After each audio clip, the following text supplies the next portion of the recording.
absence, do we? Everybody's all present and correct. Any declarations of interest? No. Very good. So minutes of the last meeting, which are pages 3 to 12 of your agenda, I'm happy to move them. Is there any questions or comments on the minutes? Are we happy to accept them? Yeah. Yep, perfect. Thank you very much. And then item 4, straight into business, is 2024 Fatal Fires Review, starting on page 13. And are you introducing? Yeah, I'll do a quick introduction. Thank you, Chair. Morning, members. Thank you for joining us today. So the first paper we start with is the Fatal Fire Review, and this covers the fatal fires from the 1st of January to the 31st of December, so different in terms of the reporting year to all the other papers that we do. Tom Archer, our Area Manager for Prevention, Protection and Fire Investigation, will take us through the report in a moment. But it's quite a sombre report that we always bring each year, but I think it's really important, firstly, that we recognise the 11 fatalities that are detailed within the report are all people from our communities, the families that they affect, and it really is, it weighs heavy on us that we have any fatalities that occur, but equally we take a real proactive approach in making sure that we learn from every single one of those events, and Tom will cover some of that learning today, but it's not lost on us. I think in this report, every time we bring this on an annual basis, the magnitude of the content of this one. So I'll pass over to Tom to take us through that report. Thank you. Thank you. Good morning. So this report obviously is, as Damien just said, 2024 Fatal Fires Review. And just to start at 1.2, not all incidents discussed in this report have yet been heard by HM Coroner's Inquest, and as such, it must be noted that the information contained within this report is based on what we have available at the time of writing. So unfortunately, within the 2024 calendar year, there has been an increase in fatal fire incidents within the county compared to the preceding 4 years.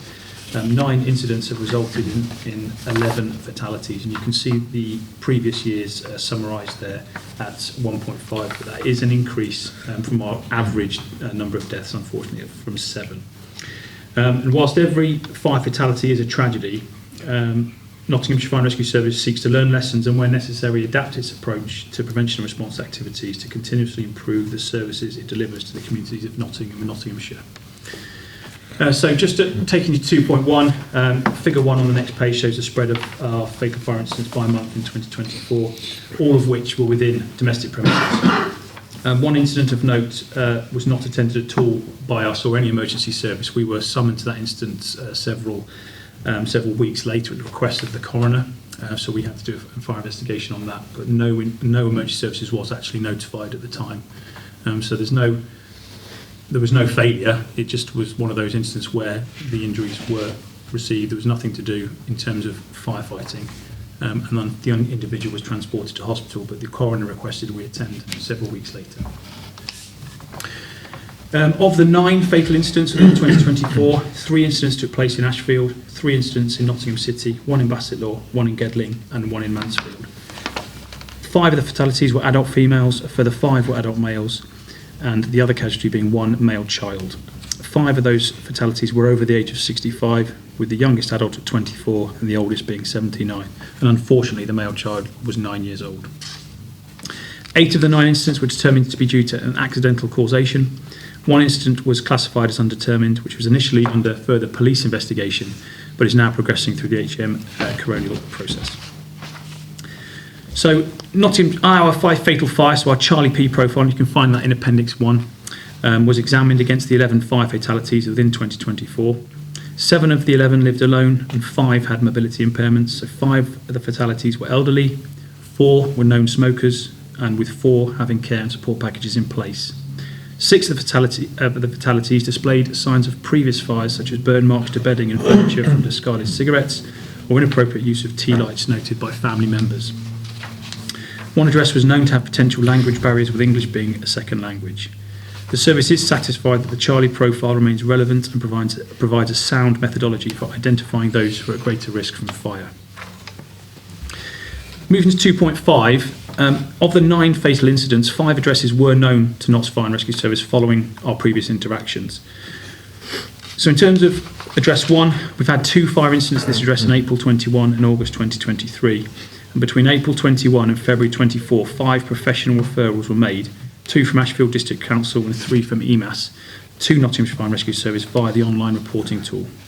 In response to this, a specialised persons at risk team, which is PART, made 5 visits to the address to conduct a safe and well visit, provide equipment, which is listed there, and make referrals to the multi-agency safeguarding hub. Fire crews conducted 2 safe and well questionnaires, with 1 safe and well refused by the occupier after the initial incident in April 2021. The second address was first approached by NFRS in October 2023 after a targeted week of action in the area took place, aiming at improving fire safety awareness and smoke detector ownership. This safe and well visit encountered difficulties, including language barriers and the occupant refusing entry to the property further than the front doorstep.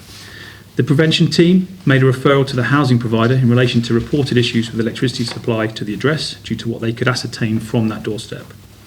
In January 2024, a professional referral was made to NFRS from the housing provider via the online reporting tool, after which a desk-based assurance check of the most recent safe and well visit, which was within the previous 6 months, which highlighted high-risk criteria and allocation of a safe and well visit from the local crew alongside assistance from an interpreter.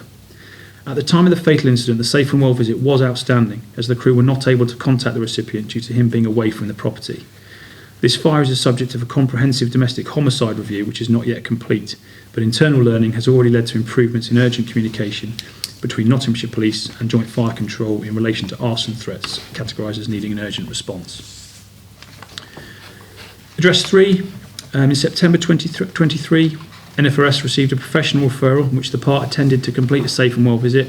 Between January and March 2024, 3 false alarm cooking incidents at the address were attended by fire crews in which a safe and well visit was carried out each time, along with the issuing of a fire retardant throw.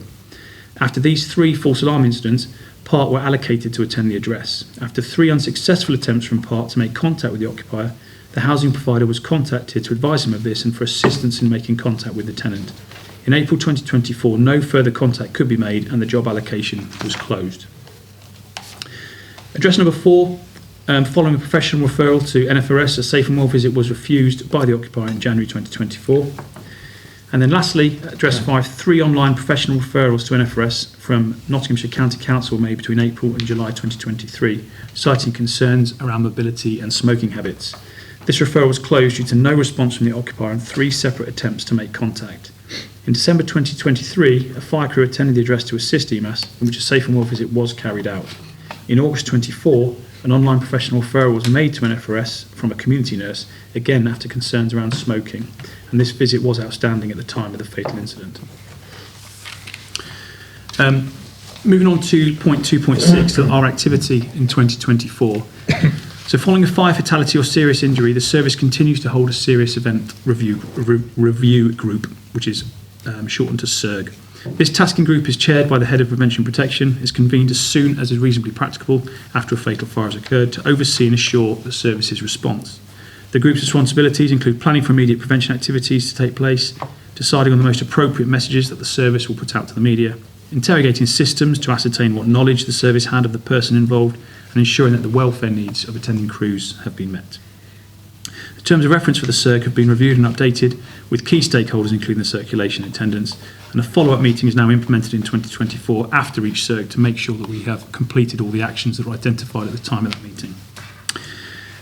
As members will be aware, community-free insurance and engagement activities take place immediately following a fatal fire to take advantage of the local community's heightened awareness of fire safety. And of those 9 fatal fire incidents in 2024, each received CRE activity, which resulted in a total of 755 properties being contacted regarding fire prevention advice. Of these properties, 233 safe and wells visits were conducted, 80 smoke alarms were fitted, and a further 5 safe and wells were scheduled for after the CRE activity. 453 properties were left with safety leaflets due to no answer at the door, and 37 addresses accepted advice and testing of their current smoke alarm provision, with literature left regarding future visits. So where a serious but non-fatal incident takes place, CRE activity will still be considered and is often completed in high-profile cases such as those entering the criminal justice system. Additionally, collaboration with the Safer Houses Scheme also enables living standards and home fire safety within the private rental sector to be assessed and support offered from NFRS. And since September 2024, the New community engagement education team members have supported crews in the area by attending local community venues, including schools, cafes and allotment sites, to engage broader communities, share resources and support groups with information. And as members will recall from the Embedding Occupational Therapy report delivered to this committee on the 11th of October 2024, the Services Occupational Therapist continues to work closely with members of the community who present the greatest risk, undertaking a holistic functional assessment of the individual's ability to carry out daily tasks and improving their standard of living where possible. At 2.12, the Charlie P fatal fire profile was reviewed in 2021 to ensure relevance to the demographic of fatal fire or serious fire injury incidents NFRS attend. This was completed in conjunction with the PAR, the occupational therapist and Nottingham Trent University. The Charlie P profile questionnaire used by NFRS staff is also being reviewed currently to ensure accuracy. At 2.13, following a meeting with His Majesty's Coroner for Nottinghamshire, she has highlighted their satisfaction with the working relationship and quality of work produced on behalf of the deceased and their immediate families through each of these tragic incidents. And learning from the fatal incidents attended in 24 has already resulted in recording improvements and the safe and well visit procedure being updated to include a more effective communication procedure with other agencies where Nottinghamshire Fire and Rescue Service personnel encounter difficulties with contacting occupants. So moving on to the planned activity for 2025 at 2.15, our partner organisations will continue to be trained around the Charlie P profile and when appropriate referrals should be made to the service. A quality assurance process is being devised to ensure standardisation of safe and well visits and outcomes completed by fire crews and the PART team.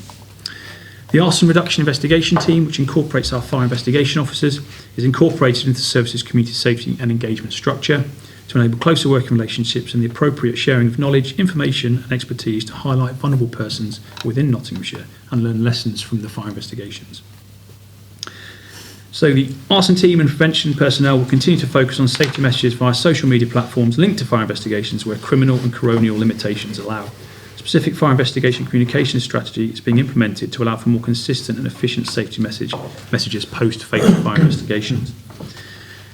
We have embedded links with Nottinghamshire County and Nottinghamshire City trading standards concentrating on electrical appliances and white goods which cause fires, and this has continued year upon year to highlight trends and feed information back to manufacturers to allow for recall notices to be issued as appropriate. At 2.19, our website and prevention pages are now more accessible to users with disabilities, thereby helping a wider audience access NFRS safety messages and the referral scheme. We will hold quarterly fatal fire meetings between prevention and ARIC members to assess the ongoing profile of fire fatalities against the Charlie P profile and the outcomes from His Majesty's Coroner preventing future death reports nationally. By reviewing these preventing future death reports, emerging trends and areas for potential improvement are acknowledged and planned into future work streams. We'll be delivering improved safe and well visit training to response crews, focusing on delivering person-centred visits, improved referral pathways and ways to identify behavioural as well as physical fire concerns. So in terms of the implications from this report, members can see that this is an update report, so not particularly impactful, but in terms of the equalities, the prevention department will be liaising closely with the services inclusion manager and equalities officer to ensure that our messages are appropriate and inclusive for all parts of our diverse communities.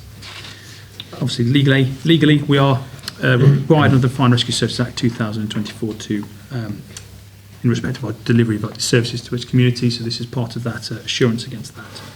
And then lastly, the collaborative implications. The collaboration activities between Safer Houses, Trading Standards and Nottinghamshire Police will continue to be maintained in adopting learning from events and ensuring that close working is continued. So I recommend members note the contents and draw assurance from this report and endorse the approach taken to our fatal and serious fires, including our prevention activities and learning from events. And I'll happily take any questions you may have. Thank you, Tom. As you say, a sombre report. Any questions or comments, members? Yeah. Cosmin. Yeah, I was going to say that. Obviously, with the incident happened, and we were like unable to go inside the houses. I mean, and in your report you said you're going to have like further help. The other agencies who will be just like contacting to go. So what kind of work are you doing, like enable us to go into those houses where they are like more likely to have fire? So we work with all of our partners as far as we can to access properties. Unfortunately, some of the more vulnerable members of our community have capacity to live in a certain way, in a way that's not conducive to being safe. So we have to be very, very mindful of individuals' rights and the ability to choose how they live. But we will work with, as you can see in the report, we will get interpreters where needed to ensure that language is not a barrier, so people can understand where we are. We'll work with housing providers. We'll work with social care teams. We try to expand our offer to our occupational therapists to ensure that we really are delivering that person-centred approach. But unfortunately, some people say no. So is there anything we can do? That's what I wanted to know. Is there anything? I mean, most of the incidents happen where people refuse us to go inside. I mean, like in future, is there any? I think one instance, like the houses which are like danger. We know that they're more likely to have a fire. Is there anything if they refuse entry? Is there anything we can do? Or there is anything? No, because unfortunately under law that person has capacity to refuse entry. And obviously we would never take, it's a difficult balance to strike. If an individual says no, then we need to respect their wishes. We will work with community groups, community leaders, especially around post-fatal fires. We work very deeply in communities to try and educate around why we're there, the fact that we are there to offer a service, a life-saving service. But if householder A says, I don't want you to come into my house, and they have the capacity to make that decision, then that's something we unfortunately have to honour. What if they're living in like a council properties? Do we have any other way we could just prevent? So we would work with the council again. That's why I just wanted to ask. It's very, very tricky. I think Damien's going to help a little bit, but I wonder if in that particular circumstance, some of these more challenging ones are where English is a second language and we are not liaising as strongly as we could with community leaders that might quite literally open doors for us in some of those circumstances. Damien, do you want to leap in and... Yeah, thank you, Chair. Sorry, Nigel. Because it's all relevant, I think. Family, I think, is a potential opening. Is it possible that we can get contact with members of family? Yeah, so we do try that. And again, some referrals have come from family. So even when the family is well aware, say, an individual is smoking in bed, we have issued fire retardant bedding, for example. We can't be with that individual 24/7. They choose to not use that fire retardant. We are so desperate to help and to give the resources available. But even where the family's aware, unfortunately, sometimes incidents do occur because that person is choosing to live in a certain way. I think just as some assurance, I think for our most serious cases, we do have serious case reviews, and often that's like a multidisciplinary team, so we'll get people from local authority housing particularly, and what we find is the very most vulnerable people, sadly people that are covered in this report, are often having difficulties engaging with social care, they're having difficulties engaging with their local housing, they may be presenting as issues around ASB or the way that people are choosing to live, causing issues in the local community as well. So we take a multi-agency approach to that to try and engage. As the Chair says, that engagement with communities is really key as well. So our community advisory group, they support us on that, and it is a really challenging situation sometimes, but we could definitely, it's a really good point around what more can we do. And I think that the key of this report is that each one of these tragic cases is very unique, and what we have to try and do is make sure that we focus on that individual case, because the 5 addresses here where we were already engaged and aware just show that even where we are aware and working as well as we can, these things can still happen. I mean, maybe those people have like mental issue, some mental health capacity and probably they should be living in those kind of people should be living in supported accommodation or something. So maybe we could do, obviously fire department can't do, but maybe there's other agencies we could involve those. If in future, if we see that they could go in in different. No, absolutely, and I think we are well connected with the Health and Wellbeing Board, both in the city and the county, and one of the consistent issues there is making sure that the most vulnerable people in our communities have access, and there's so many different elements to it that make it challenging for people. So we absolutely, really good point around what more can we do. Because it's sad, we saw it's coming and we couldn't do anything, isn't it? It's really sad, and the impact on not only obviously tragic for the family that are involved, but the local community as well. These are really tragic events that have a huge impact. And I mean, the numbers, every single one of them is too many, but 11 occurring in a year it is tragic. The impact on those 11 communities is huge as well. So I know we link in with councillors after the event. We make sure local councillors are briefed, because often that period of time after a fatal incident, there is a sensitivity in that community. We need to make sure that we are trying to educate our whole community on the back of those. But we need to take different. I think what we learned from this incident, we need to take different approach. Not just like we need to get in board like different departments as well, probably health and social care if the person at the or mental health board. So we could just can't say that the individual like refused the entry. So we need to look into it. Why? What was it? And what is the problem? Yeah, definitely. Hopefully we could just prevent in future. Absolutely. No, definitely. Thank you. Tom, do you want to wrap up this point? Because I've got 4 councillors waiting. Sorry. In terms of that linking, so we have extensive referral pathways, so we don't operate in isolation in any of these instances. Where an individual refuses entry, then that could just be a refusal of entry. So they might be the person that's not known to anyone, but people who are vulnerable are already they're known to social care. And we're working with these agencies to try and do what we can. So I can just to give you that assurance that we are linked in with these agencies.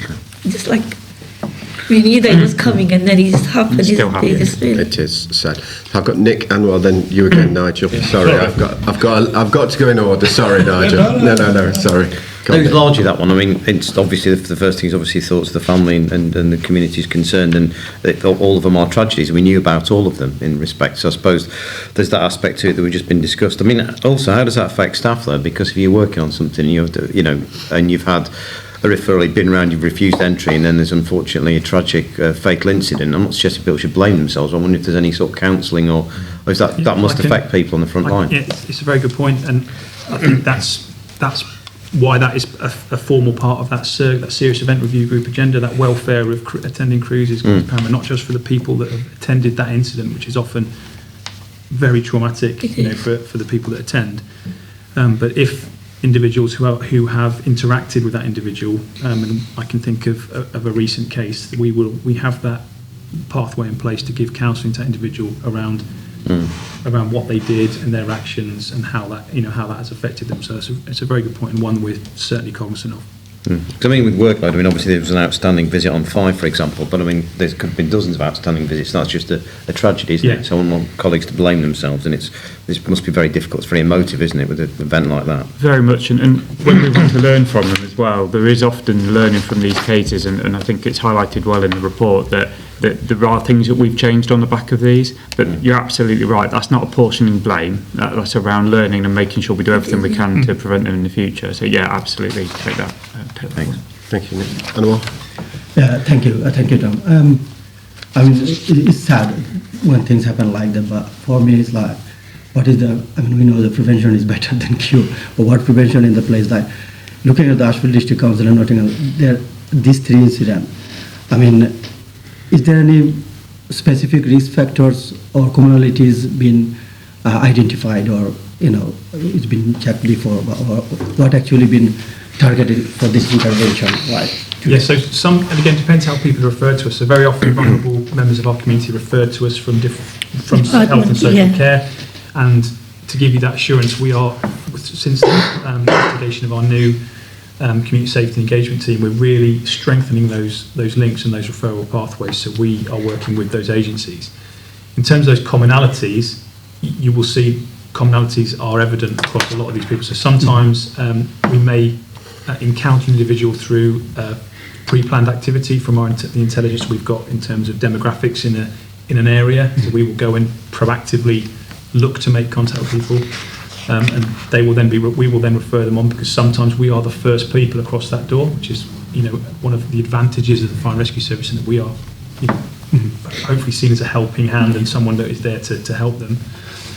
If they are referred in the other way, then that we just become part of that multi-agency approach. But a lot of the Charlie profile is all based on those commonalities, that someone generally is of a higher age, they do have mobility impairment, they do smoke, they do have care and support needs. We're looking at that Charlie methodology all the time for its relevance to the people who die in fires, and it's been very successful in terms of highlighting the individuals that we should be looking at, because those commonalities exist across all people.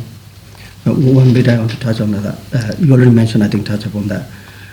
Potential language barriers, that is another important, because diversity is actually getting bigger and things like that. So for me, signposting will be an issue that for other people, foreign speaker, to understand. Sometimes this is very important. So is there any particularly diverse communities they're getting, or is there any future there will be any plan for signposting or different languages? Yes, so we're working with our inclusion manager to look at that delivery of information on resources in different languages, making sure that they are available to people who speak different languages, where English is not their first one. I think there's always something we can do more effectively in that regard. Just through the diversity of our communities and the number of languages, but we are very, we have access to interpreters, we have access to interpreters at scene, for instance, for community engagement. But I think there's always more we could do. I think it's a really good point. That's great, thank you. Thank you. Nigel? Just an observation, really. One fatality is too many, we all know that, but it'd be interesting to see how many figures, what the figures are for the lives that you've saved. Yeah, it's a difficult one. It's a difficult metric, but yeah, you're absolutely right. It's thankfully, and the prevention activity we're doing will always save more lives than any other part of our role. The response element is obviously absolutely critical when it comes to it. But the work we've done, we'll hear about today about the prevention team restructure. It's all about getting people into those communities, about making sure we access those people who are most vulnerable, and do whatever we can. I think this report every year, when you read it, it really compounds that importance. Thank you, Chair. Thank you. I just got a couple of quick points myself. One was where we're sort of learning from the Safe and Well visits, and it says we're getting better with the communication with the other partners. It doesn't really elaborate how. And the one bit that is disjointed for me is when we sort of downgrade when we can't get access. When someone refused, that's one thing, but there was one where we've tried 2 or 3 times and then we've downgraded it. Is there a sort of circle back to the referee and say we've not been able to get access? It's a really good point. Something we've really focused on in the department is that we do have a process of, because obviously we're trying to balance our workloads, obviously, in terms of high volume and the number of people who need our help, but we are certainly learning from those incidents around where we have been unable to access. We are now deliberately and in recording this within the system, we are going back to that partner who's referred it, if that is the way it's come in, to say, can you help us get into this property? Excellent. So it's absolutely a key piece of learning for us, and something we can do more effectively. Good. And lastly, on the website updates in terms of accessibility, is there a way that future committees might occasionally get a tracking report to show website usage, and if things like that have made a difference to page visits and things like that? 100%. Yeah, we can definitely sort that out. And I know the work that our comms team have done in the accessibility to that website, it scores very highly on the metrics, and I'm embarrassing myself, I can't remember the official way it's measured. There's an accessibility and we've just done it at our district, and it scores very highly. Okay. So we can definitely bring that back as something. Do you want that on the delivery report? We'll pick it up. Somehow we'll at an appropriate juncture to let us know. Is that everything on this report from members? I think so. Thank you, Tom. Okay, so we'll move on to item 5, which is the service delivery report, which I think is both of you, but Damien, do you want to? Thank you, Chair.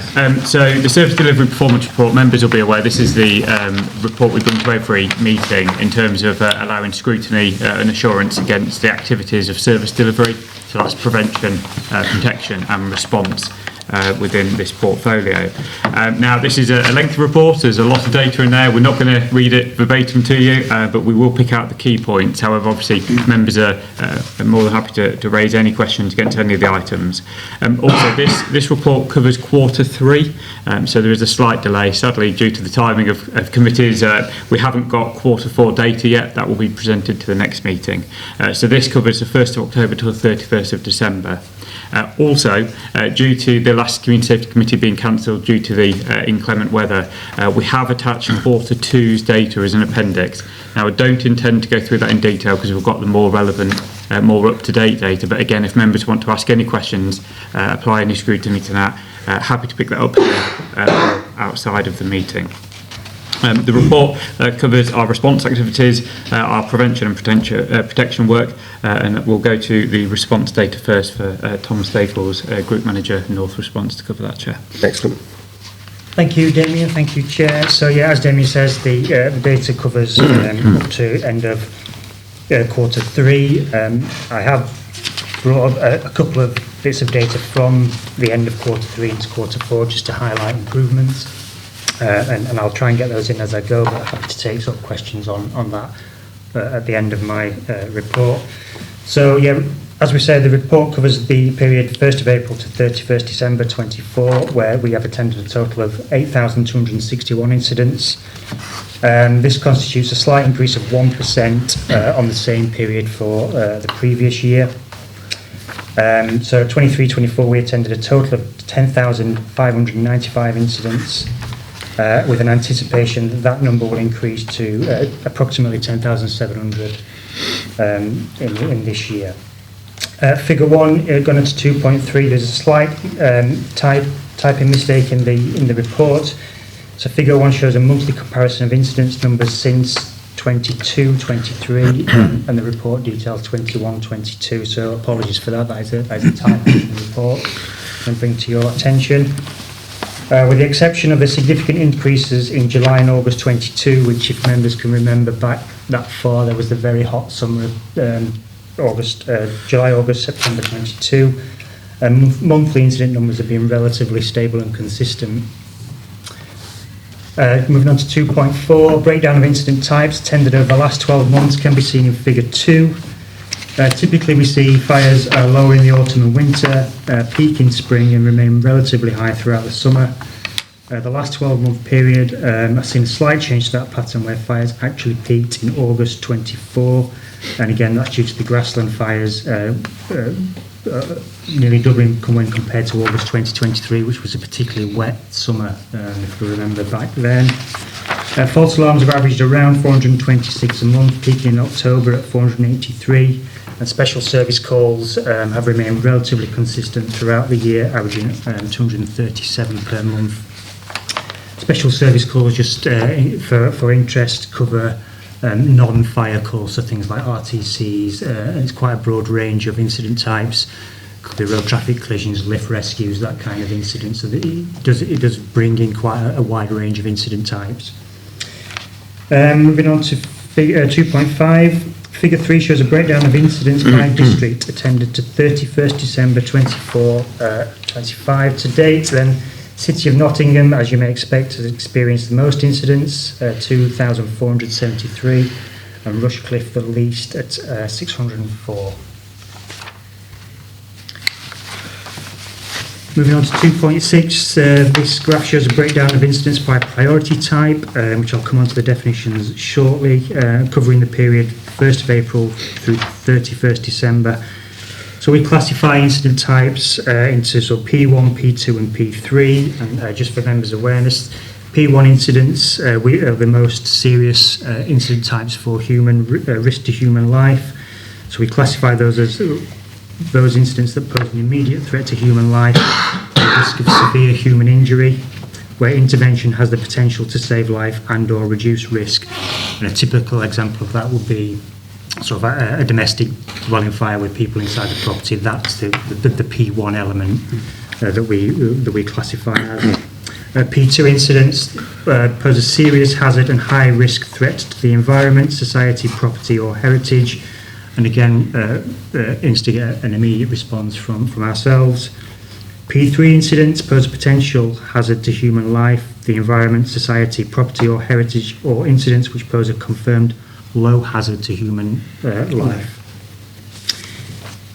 2.7, a key target within our CRMP is that all incidents will be attended on average within 8 minutes, that's at 480 seconds, from the time that the first appliance is mobilised to the time that they actually arrive at the incident. During the reporting period, the average attendance time has been slightly above that at 8 minutes and 2 seconds, which obviously is slightly outside our target of 8 minutes, but does show an improvement on the same period in 23-24 when the average attendance time was 8 minutes and 20 seconds. So that is moving in the right direction. And just going back to what I mentioned at the start, I brought some data for Q4, which again shows another increase in that improvement in that attendance time to below target at 7 minutes 58 seconds. So that is moving in the right direction. And so we're now ahead of target that we set in the CRMP, so that's good news. 2.8, in April 2024, the service introduced a new dual employment policy, which aims to ensure that those that fulfil both a whole-time and on-call role comply with the working time regulations. And the aim of that policy really was to ensure sufficient rest periods for employees moving from the two shift systems where they work both of them for us. The policy requires that those that are dual employed to have mandatory rest periods and periods of unavailability from their on-call role, immediately prior to their whole-time shifts. The consequence of that was that we did anticipate a slight impact on on-call availability because we are enforcing rest periods from moving from one shift system to another. So 2.9 shows on-call station availability between April 1st and 31st December, which averaged at 83.4%. This is below the service target of 85%, and the 86.3% availability that was achieved over the same period, 23-24. But we, like I said, that is we expected that as a direct result of the enforcement of the dual employment policy. But actually, good news again, bringing some data for the whole period, 24 into 25. That has increased slightly from 83.4% to 84.3%. So that is moving again in the right direction. Through ongoing works to improve on-call availability generally. New contracts, so the nationally new contracts have been introduced for on-call staff into April 25. We're starting to see those come into effect now, and continued endeavours of the on-call support team to increase recruitment and improve retention with our on-call staff. We're hoping that will return availability to at or above target levels into next year. 2.10, figure 6 shows a breakdown of on-call availability by station, again for the period concerned. Some stations, particularly Warsop, Hucknall, very close to providing 100% availability, so that's a really good effort from those stations. But there is an acknowledgement that some stations have fallen below our target of 70% availability, and we've particularly highlighted Blydydd, Harworth and Southall, which are, as you can see from the graph there, falling in some instances below our target availability of 70%. I would like to reassure members that we are making efforts to improve on-call availability at those stations particularly. We do hope that the new contracts arrangements will improve that availability even more, and we are focusing efforts on recruitment and retention in those communities through our on-call support team particularly. We are running recruitment campaigns as we speak. 2.11 shows a longer-term overview into figure 7 on-call availability per completed quarter over the last 5 years. So that just gives you some idea of where we sit over a longer period. 2.12, as previously requested by members, a specific focus has been given to on-call appliance availability at Retford, which operates our day shift crewing system. Just for information, then Retford operates one whole-time and one on-call appliance between 8 a.m. and 7 p.m. and then switches to the aspiration to staff 2 on-call appliances through the night from 7 p.m. to 8 a.m. During quarter 3, that availability slightly worsened against most measures when compared to the same period 23-24. Over 24 hours, at least one call appliance has been available for 75.7% of the time, and for the same period in 23-24 that was at 77%, so a slight drop in availability of the first on-call appliance overnight. Through the day, at least one call, the on-call appliance was available for 58.1% of the time, and again for the same period, 23-24, that was 60.1%. So again, a slight drop there. So we do acknowledge the challenges around that, and we are trying to address that again through the measures that I've previously mentioned, and we are putting, particularly our on-call support team are trying to boost availability during the day at Retford. And between 7 p.m. and 8 a.m, at least one call appliance that was available for 90.6% of the time, so that's really good availability for the first on-call appliance. We do acknowledge, however, that the second on-call appliance availability is low at 20.9%. That is a traditionally low appliance availability. For the same period, 23-24, it was 20.6%. So we are, I have to acknowledge that we are traditionally struggling to staff that second on-call appliance through the night. But we are, as I said, hoping to improve that through the new contract system and some recruitment in that community. 2.14, whole-time appliance availability. There's a variety of reasons why whole-time appliances can become unavailable. Mechanical faults, insufficient crewing levels, contaminated PPE swap over, out-of-county training or crew welfare. Where an appliance has been taken off the run for any reason or for in-county training or prevention and protection activities, it's not deemed unavailable, as we can recall it if required. So an example of that is where crews may be involved in training and they take a lot of equipment off the pump. They may not be immediately available because of the time it takes to put that equipment back on and get ready, but they are available for incidents if we need them. So we don't class that as unavailable as such. The service targets all whole-time duty system appliances to be available at 98% of the time. And 2.15 shows that collectively whole-time appliances have been available for 99.5% of the time for the period concerned. London Road Appliance Tango 03 Papa 1 has fallen below the 98% target, but only just, it's at 97.7%. As on occasion, that appliance is our first appliance to be removed as per our degradation policy, particularly for low staffing numbers elsewhere. So whenever we need to boost staffing numbers across the county and the city, London Road's second appliance is the one that we go to first to allow us to free up a couple of people just to staff other appliances. That accounts for that figure.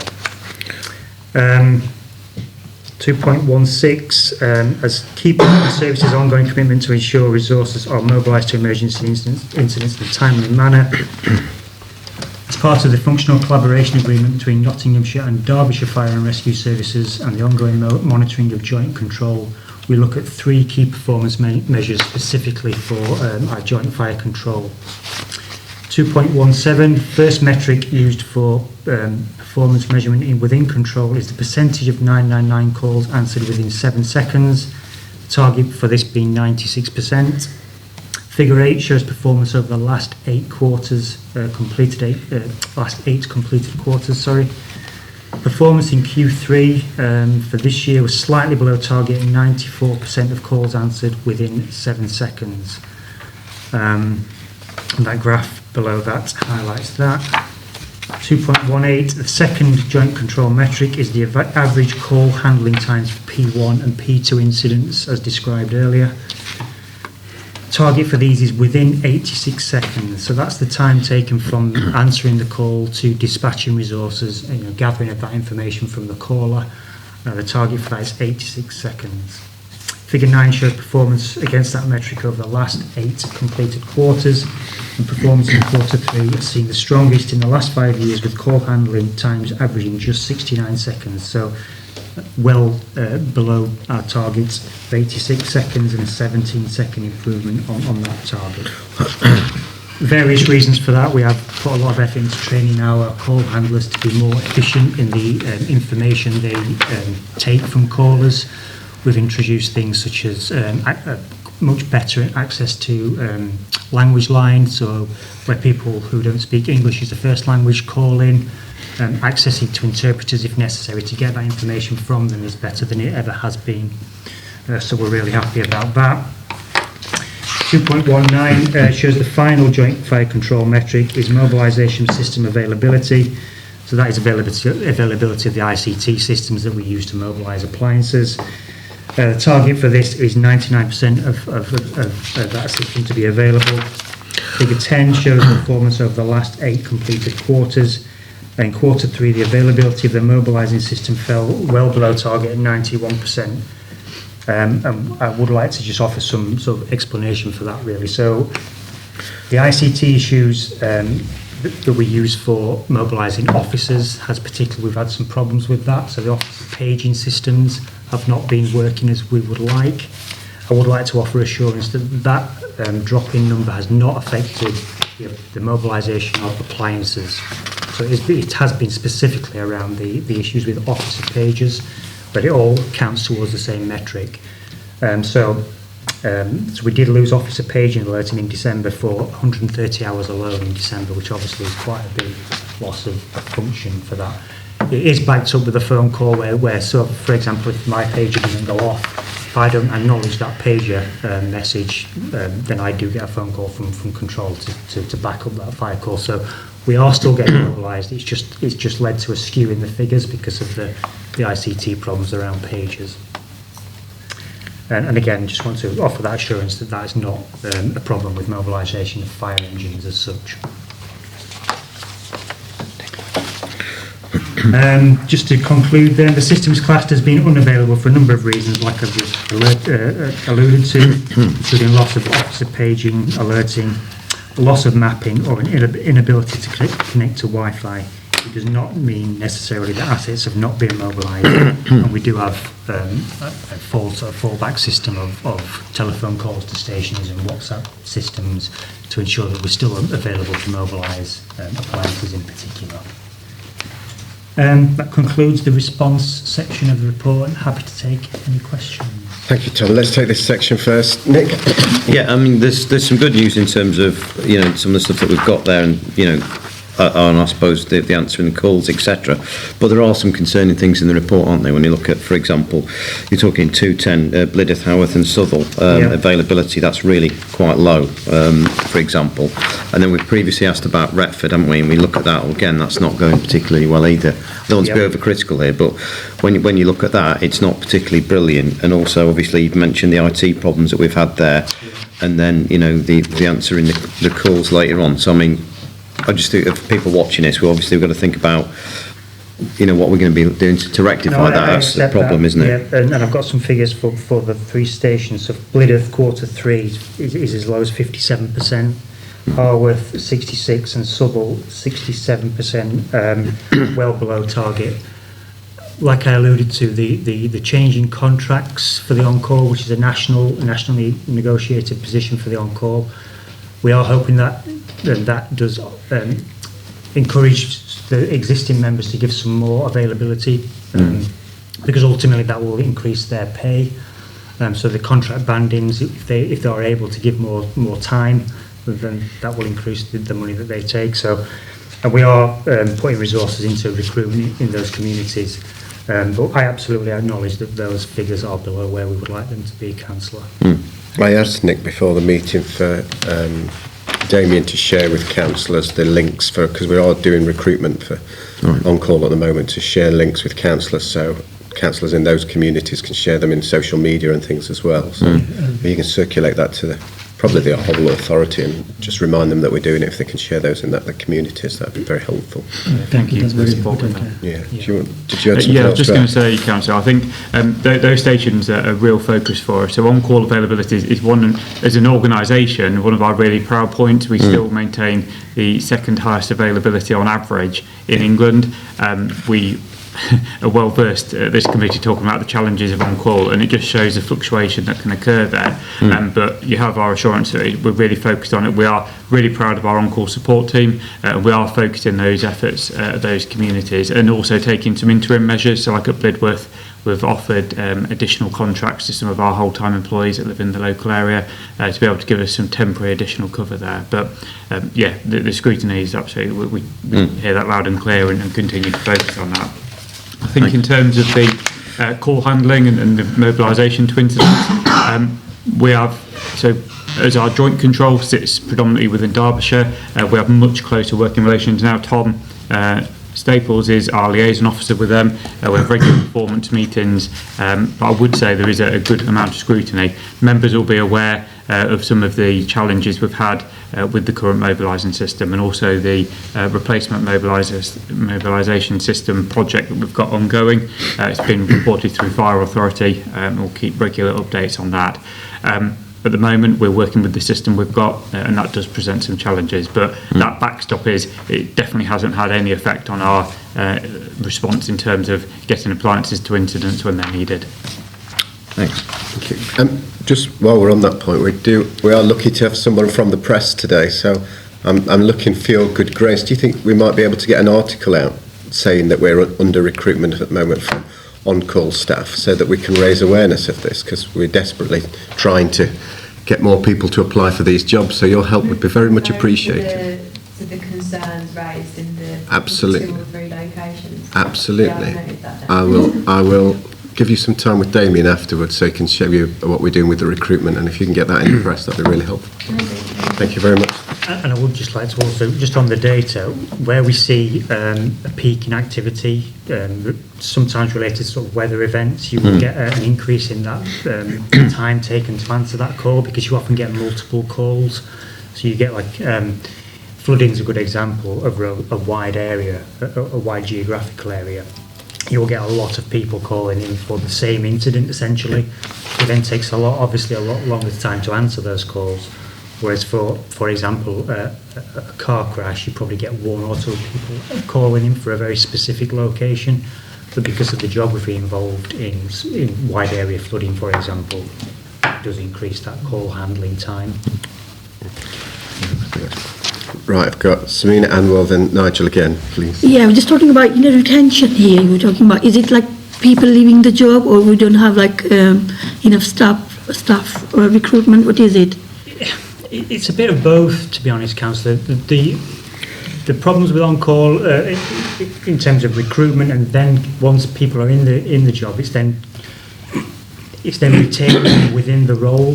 So what is the problem, like people not Sometimes being people come and decide it's not for them, or the hours that we ask them to commit to within the contract, sometimes they find out it doesn't suit their family life. We do ask a lot of hours from our on-call staff, in a bid to keep the appliances available, and there's a variety of reasons that people find that once they're in the job it's not for them. The contract, like I keep going back to these contracts, the increase in pay that's been negotiated nationally for on-call staff, we are hoping that the levels of pay will increase. Incentive the people to stay. Because we do the on-call retention retainer rates are, not sometimes what people expect to be paid for the hours that they give. But the new contracts do improve that situation, so we are hopeful. So hopefully then we'll have ability. Thank you. Are you able, Tom, after the meeting, to spend some time as well doing through a bit of a press interview on why it's a great idea to serve your community in this regard? Thank you. Anwar? Yeah, thank you, Chair. Thank you, Tom. Thank you, Chair, again. The recruitment link, I think if you can share, we can try get people from different backgrounds. It's very important. And we need to reach out more, to be honest. So get the varieties of the staff and retention as well.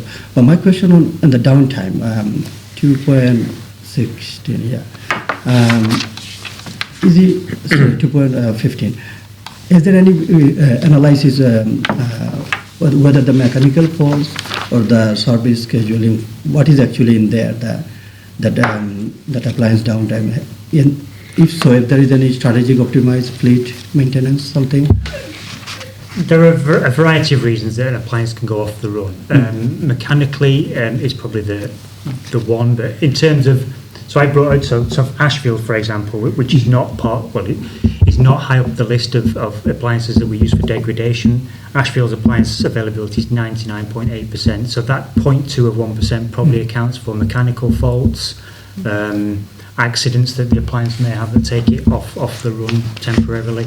We do have a fleet, a spare appliance fleet that so obviously if an appliance is booked in for routine maintenance, that is programmed in to replace it with a spare appliance. So that doesn't account for unavailability because that swap over is pre-programmed and we make sure that happens before it goes for service, for example. These figures probably account for unaccounted unavailability, so a breakdown, an accident, a burst tyre, that kind of thing. And we obviously have a fleet of spares, like I say, to account for that. Sometimes just through bad luck or circumstance, accidents outstrip the number of spares that we have, and that then may mean that an appliance in any location could be off the run for a few days potentially while another spare comes back into the system. What we do in those circumstances, we will just move appliances around to cover those areas. So if Mansfield's appliance, for example, was unavailable for a prolonged period of time, we would probably move an on-call standby pump into that area to ensure that we've still got that fire covering in any given area. So that there are systems in place and established working patterns to make sure that we maintain that fire cover. That's great. Thank you. Very good. Thank you. Nigel? Just a couple of things, Chair. Thank you. Emergency incident times have improved. Is there anything specific that you've done to improve those times, or is it just a... Is that the times from mobilisation to arrival?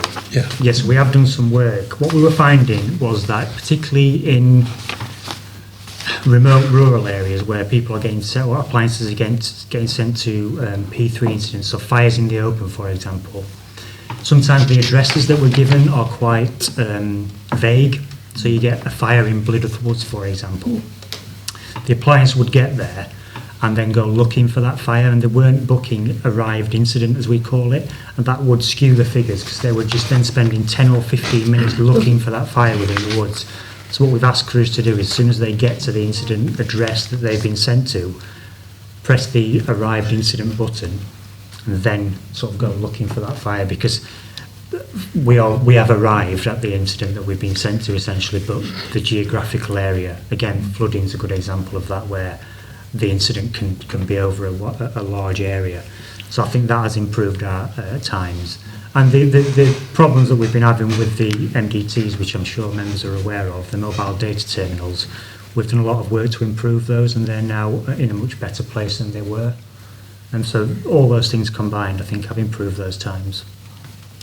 And then just on 2.17, we've got some percentages, but it's easy when you look at the figures. So, 10% of 2 is Yeah. So if you could put some figures to the percentages, that would be great. Yeah, no worries, I will do that, absolutely. Thank you. Thank you. Did you indicate, Robert, or have I? No. Okay, thank you. If that's everyone, are we okay to move on to community safety? Certainly, thank you, Tom, Chair. Thank you. So, because the community safety engagement and the protection bits are lengthy, I will go through and summarise the bits that I've picked through. So if I miss a point that you want me to talk to, just please tell me. And We will, don't worry. But I will talk about the numbers so members can, so councillors can follow me. So 2.20, the service has completed 10,887 safe and well visits between the 1st of April and 31st of December 2024, which is 73% of our annual target. And the additional events planned for early in the new year are sort of ongoing as we speak. We are on track to meet the CRMP target of 15,000 safe and well visits, a really key performance metric within the CRMP that we will be achieving. So going down to 2.23, of the safe and well visits delivered in quarter 3, 56% were to those over the age of 65 and 50% were to those who are identified as having a disability. Mobility issues and disability are key characteristics on the service's Charlie profile that identifies individuals who are at a high risk of fire in the home. So it goes back to what we're talking about in the fatal fires report around we really are focusing on the demographics of those individuals and utilising the intelligence and the data we have to drive those visits. At 2.24, Throughout 24-25, NFRS has received increases in referrals from partners, including all local councils and the ambulance service, as a result of the increased delivery of Charlie training to these partners. District station managers are now attending all community safety partnership meetings to maintain the link to partners and their work and seek collaborative opportunities wherever possible. The head of community safety has worked closely with the district and county community safety officers to review the current community safety delivery structures and vulnerable persons panel to maximise efficiency and effectiveness within this for our communities.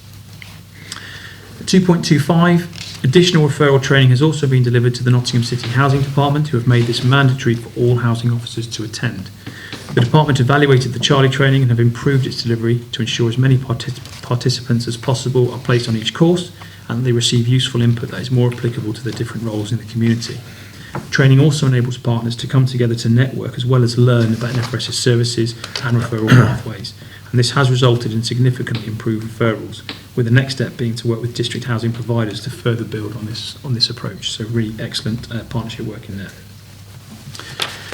2.27 talks about the SERG meetings that we've already discussed, but in terms of performance metric, within the reporting period of this report, 100% of qualifying incidents had a SERG held, so you can be assured that we are holding those meetings. They are robust and taken very seriously, with a subsequent appropriate community reinsurance and engagement activities organised and delivered in conjunction with response crews. And a good bit of partnership working at 2.28, so following work with the British Red Cross, where these resources are available, British Red Cross will attend our CREA events with us as a partner to provide further reassurance to the affected community and support the Notts Fire Rescue Service personnel. So a really good bit of partnership work in there. Moving on to 2.30. Following the prevention restructure, the Community Safety and Engagement team are assessing the implementation of the National Fire Chiefs Council, so NFCC, Staywise platform for prevention education. Consultation is underway with operational personnel at the Fire and Rescue Services to plan the best way forward for the service and our partners. And trials will take place in 25-26 to begin using Staywise for delivery within the new academic year in September 2025. 2.31. The Community Safety Engagement team delivered the Safety Zone at Home Pierpont for schools in the city and county in September 2024. Over the 2-week period, 1,287 pupils attended from 17 county and 9 city schools. Safety Zone focuses on the provision of safety information for Year 6 school children with support from a range of partner organisations. And the interactive event covers road, fire and water safety as well as online safety. And following an evaluation of that, 97% of teachers felt that following the event their students were better equipped to keep themselves and others safe. So some fantastic feedback from the people from the teachers attending with their pupils. At 2.34, following an evaluation of the efficacy of Fire Stoppers, the telephone reporting tool for deliberate fire setting, which is a subsidiary of Crime Stoppers, a decision has been taken to not renew the services contract when the current agreement expired on the 28th of February. 2.35, the service has received 11 reports in total over 3.5 years, and members of the community are still able to report arson through the Crime Stoppers line. So the removal of the service will result in a saving of £3,600 per annum, which will be captured and reported via our annual Home Office efficiency and productivity return. So moving on to 2.41, in line with local authority onward referral systems, the community safety team has reviewed and amended our safeguarding adults and children at risk policy and procedure. New internal referral systems are in place and under trial and review for efficacy. These are designed to support colleagues to notice and share concerns. The team continues to check these prior to submission to partners to ensure they are of the correct level and quality to enable action. And the targets currently utilised by NFRS to measure the quality of these referrals are currently under review in conjunction with the city and county adult and child safeguarding partnerships to ensure they remain relevant and useful. And moving on to 2.42, the Community Safety Engagement team continues to be an active partner in both the city and county adult and child safeguarding partnerships. The team is working with both city and county teams to improve the way referrals and information are recorded and shared to reduce friction and improve outcomes for our communities. New training for response crews is being developed to assist them in recording and sharing the correct information as well. Station managers attend the community safety partnership with districts with the Assistant Chief Fire Officer, an active participant in both the Safer Nottinghamshire Board and Nottingham Community Safety Partnership. And then lastly, at 2.46, the Community Safety Engagement Team have initiated a review of the service's response to threat of arson due to learning from a recent domestic homicide review, which we discussed in the first report. The aim of the review is to improve data sharing with the police and speed up the response to threats of arson. This has resulted in a change from our old response, which was within 24 hours of notification, to an immediate one once the duty group manager is informed. As part of this, work has been completed to standardise resource allocation with Derbyshire, making the response to these incidents the same across both services, ensuring a more integrated response from Joint Fire Control. And that's also taken a lot of work with our police colleagues to make sure that we're sharing that information appropriately and as soon as that report is made, so which will have a demonstrable impact on people's safety. Chair, do you want me to move on to protection straight away? No, can we just pause, because it's massive, this agenda. If so members have got questions on this bit, let's just take them at this stage if there are any. You might have got away lightly. Oh, now. Sorry, it's always me, isn't it? No, go for it. I mean, there's obviously a lot of good work that's been going on, and there's some things that concern me. What I noticed in 2.36 we didn't look at, for example, is 60% of electric blankets that were tested were unsafe. That's like an issue thing. I'm not trying to be funny, but at work they've just taken our toaster off us after 14 years of toasting, saying it's a fire risk, and I'm thinking, well, I suppose it is, but it's things like, what you call like obvious domestic appliances like that, or electric blankets that highlights. I mean, if only 40% are safe, that's like a significant issue, isn't it? It is, and it's a very good point. So these are obviously blankets that people are bringing to us as part of this sort of proactive engagement that we say, please come and see us and bring your electric blanket. Right. So it's a really positive thing. Obviously, we are linked in through the arson reduction and investigation team with those product recalls. So where that information is relevant, that will be fed back nationally. But it is a highlight of what we do, because that is definitely removing a potential cause of fire from people's homes. So a really annoying statistic, but really positive one at the same time. Yes, you just wonder. I mean, if on things like electric blankets, people have them for years. I think my mum had one for about 20 or 30 years. Probably wasn't safe thinking about it. It's the folding of them when people put them away for the summer. They fold them up as small as they can. Okay, It right. damages the wires. Yeah. So, Older people don't want to change. They're thinking if it's working, it's not unsafe. You know what I mean? That's an issue, isn't it? Yeah. And There's a couple of unitary councils, so it might be good for you in the city. There's a couple of unitary councils I've noticed that are running campaigns. They've tapped into some funding, I'm not sure what, but if I can find it, I'll email it you. And they've been giving away free electric blankets or kettles or air fryers. I'm sure it's Lincoln. Okay. Through this funding to pensioners or those that fall below a certain poverty line, and they've been giving them for free.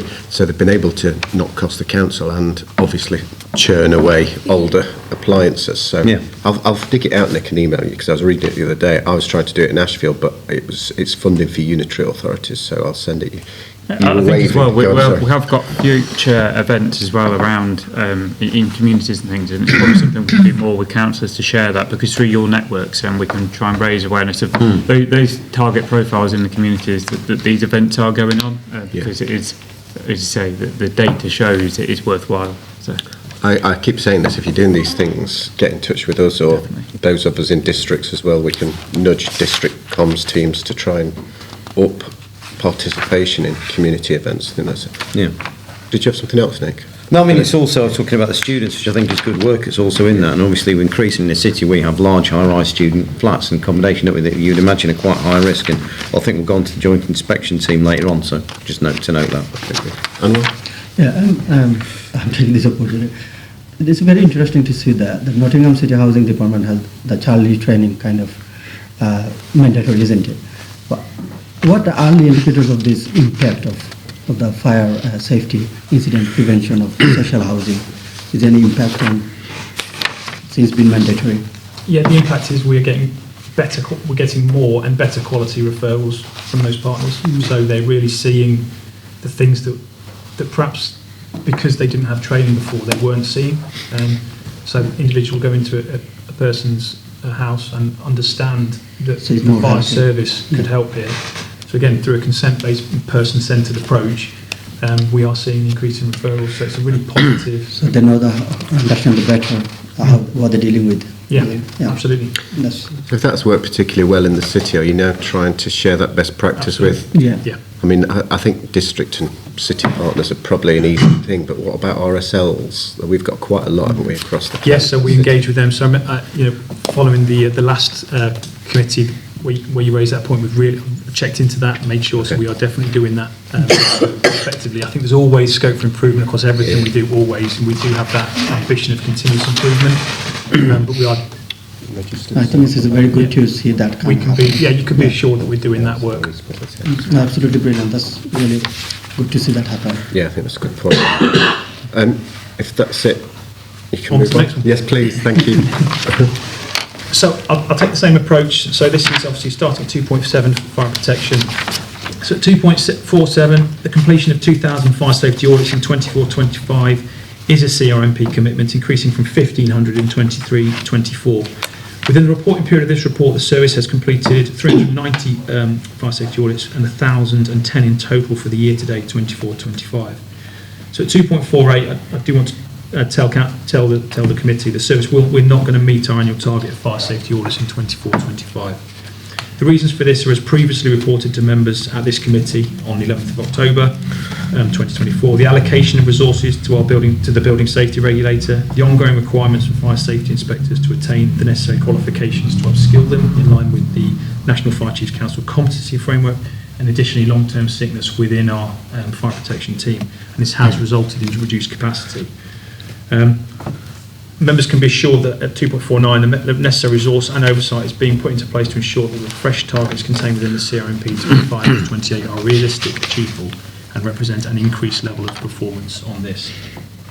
I'm sure you'll have a question on that, so I can assure you more of that moving forward.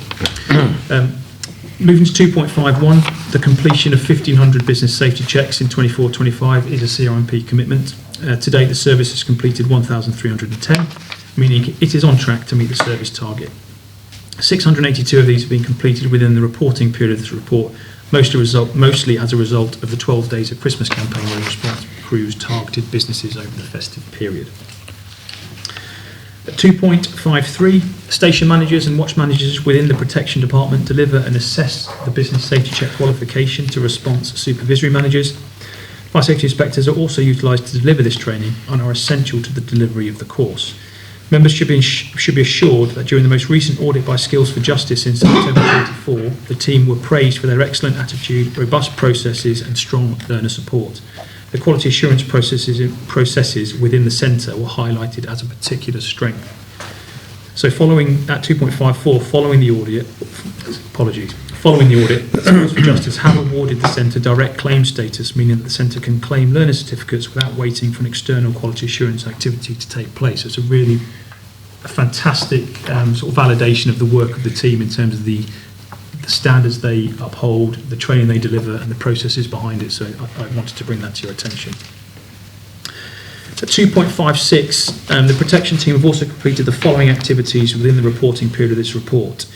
So 55 post-fire inspections, 112 follow-ups to complaints, 100% of which have been responded to within the 48-hour target, 17 enforcement notices, which is a 31% increase against the same period last year, 8 prohibition notices, which is a 27% decrease against the same period last year, 192 building regulation consultations, 99.5% of which were responded to within the target of 15 working days, 100 licensing consultations, an 11% increase against the same period, and 160 other consultations with agencies such as Ofsted and the Care Quality Commission, which is a 31% increase compared to the same period last year. So very, very busy team getting across a lot of work.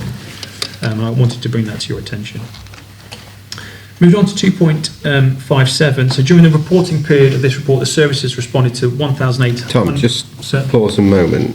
Whatever number you're reading from does not correspond with our agendas, so Does it not? Quickly losing track of which bits you're me. Well, so if you go to reducing demand, the subheading, reporting period 1864 SLARs. Just bear with me. It is it, yeah. I've got it. I've got 18. I got online. It's not. Do you want to switch genders? Yeah, and I've got it 2.57. Yeah, I got it. On which page? 36. Have we gone It's backwards? second That paragraph. might be a packing issue. Oh, right, okay. Do you want to take my agenda? Pecuniary. Please. Sorry. Okay. Skip 36. I'll skip back 20 pages, sorry. Well, if everyone else is all right, that's all right. I'm least important, but yeah, please carry on. Of course, at 2.57, during the reporting period of this report, the service responded to 1,860 false alarms, which is a 4% increase on the same period last year. And as we report every committee, these are broken down across false alarm malicious, false alarm good intent, and false alarm apparatus.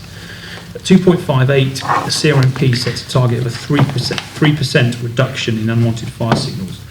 Within the reporting period of this report, the service has responded to 1,125 unwanted fire signals, which is a 2.5% increase compared to the same period last year.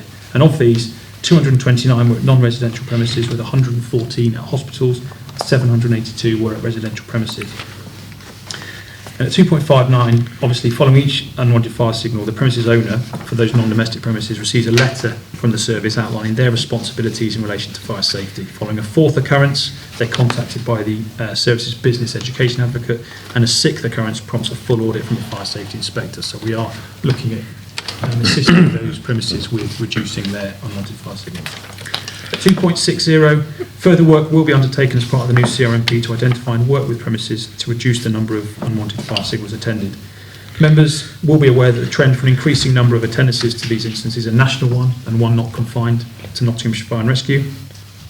And the service will continue to work with responsible persons to reduce these incidents and utilise national best practice in their reduction. And a separate paper outlining this approach will be presented to this committee in a future date. Moving on to 2.68, the Joint Audit Inspection Team.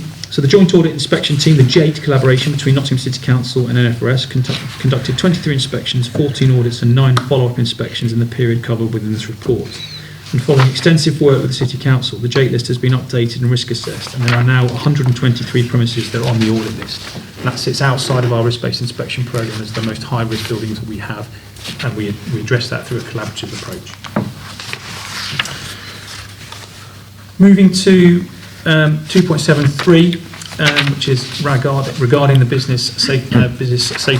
building safety regulator. Regional reports received from the East Midlands Building Safety Manager in Leicestershire, detailing the work undertaken and outlining the time taken for recharging purposes. This includes a breakdown of the elements the multidisciplinary team is undertaking. Recent work within the BSR function has included 18 in-occupation jobs, which entails the review of the building safety case report and subsequent gap analysis, and 2 builder control assessments, also known as Gateway 2 applications, which are an assessment of a building's compliance against appropriate approved documents. So we're working with the BSR function within the fire protection team. Moving on to Grenfell Tower Inquiry Phase 2, 2.75. So Phase 2 of the Grenfell Tower Inquiry was initially reported to members on the 20th of September 2024. The Phase 2 report focuses on the circumstances leading up to the fire, including the tower's design, construction, composition and modifications and fire safety measures within the building. The report made a further 58 recommendations, of which 11 were relevant to the fire and rescue sector. So Nottinghamshire Fire and Rescue Service at 2.76 has an internal action plan to address these 11 recommendations. Coordination is provided by the service's service improvement team, with scrutiny provided through quarterly reporting to the service's Community Risk Management Plan Assurance Board. Currently, 2 recommendations relating to fire control and implementing lessons learned have been closed, 7 have actions in progress and 2 remain outstanding. The predicted date for the completion of all recommendations is September 2025. A closure report will be presented to members on completion of all recommendations. 2.77, to review and monitor the broader fire sector position, the National Fire Chiefs Council circulated a survey to all fire and rescue services with an ask that all services detailed their current position against the recommendations. The focus was on 3 key areas: firefighter training for communication failures, the training firefighters receive regarding water carriers, and the tactics used to enhance pressure and flow. Additionally, review examined communication capabilities, including radios, training and equipment.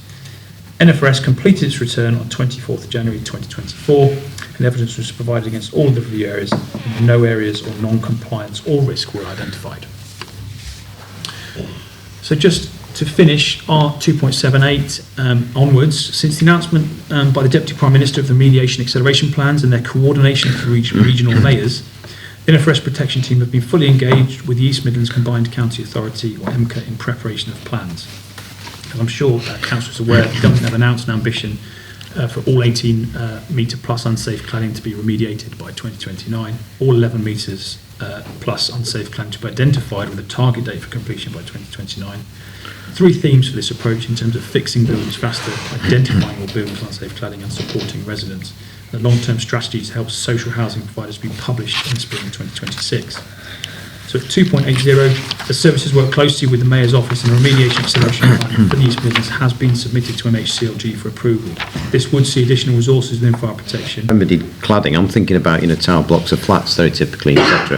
And obviously they're in, are they the responsibility and cost for that? Because I'm assuming there might be citizens who are sat there with a building that's unsafe, and then they're thinking about who's going to pay for it, whether it's the landlord or etc., etc. And there could be issues around that and remedy. I mean, do we know those sort of issues? I mean, in terms of how that would actually happen, and to make sure these things are remedied and the money for it. I think that is why it's taken a national steer. It's a very, very complicated issue in terms of identifying who needs to pay and getting those people who are willing to pay and able to do so. So that it is an extremely complex case. And there's nothing I can say, I suppose, at this committee to assure you of where that is, apart from the fact that work is now being coordinated. We were doing that work anyway in terms of working with building owners, but it's now being coordinated through MCAL. Sorry. It's just sorry. In the work with Claire Warden and the mayoral model for the East Midlands is looking at that role.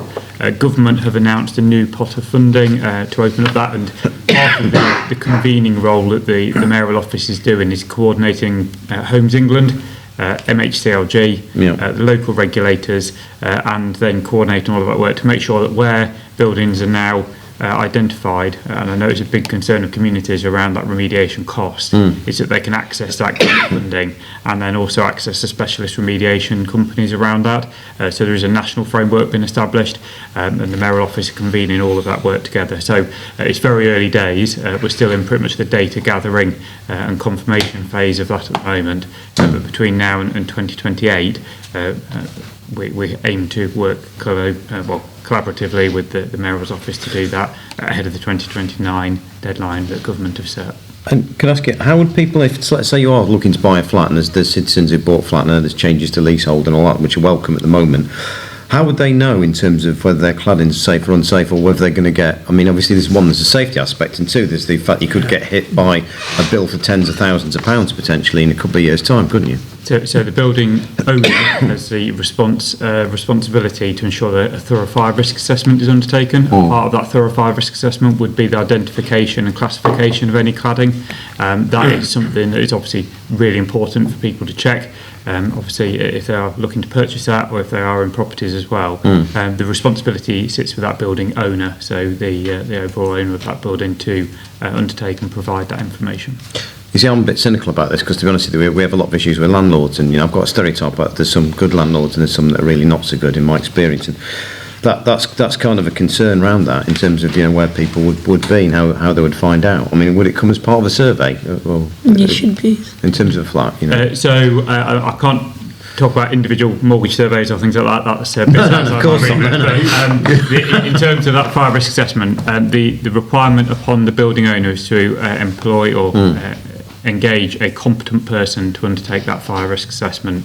Now, obviously, through the focus and the scrutiny, both of ourselves, particularly the City Council, in terms of the number of buildings in the city, but also now working with other local authority planning and building control, is around assuring that those appropriate risk assessments have been undertaken and that any mitigation that's highlighted with them is delivered. It is a concern. It continues to be a concern. We're very aware of that with communities. But what we are also doing is engaging them with our communities through our prevention function as well. So not just in terms of a regulatory role, but also people who are residents in these high-rise residential buildings, buildings where remediation plans are underway, is around engaging with them to make sure that they feel as safe as possible in their homes.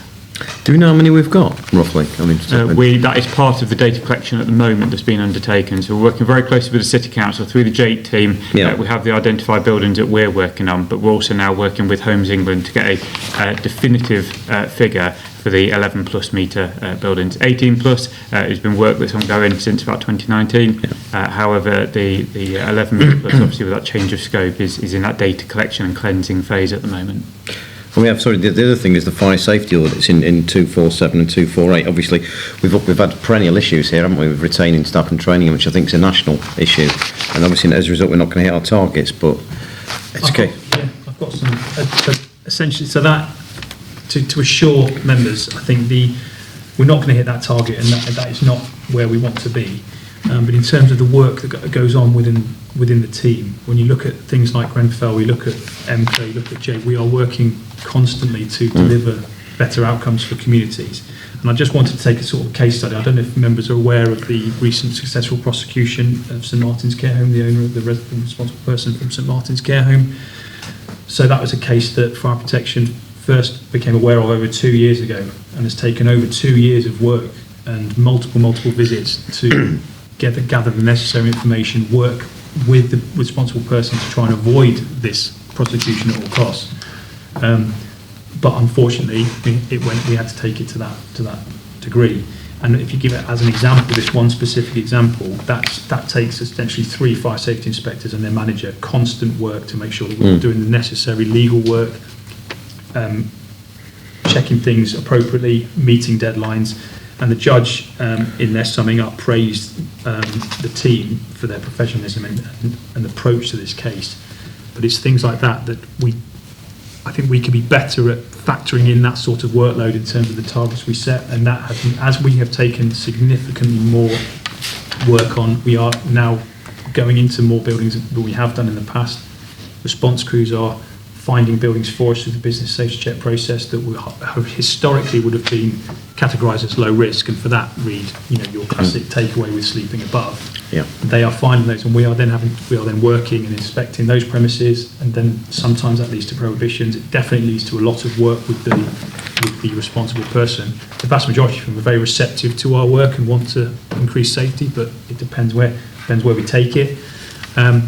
And even when something doesn't go all the way to a prosecution, all the way to court, the same level of work goes up to that point. So we're trying to work with building owners, responsible persons at all times to avoid going to prosecution. So it's all about a collaborative approach, but it does take work.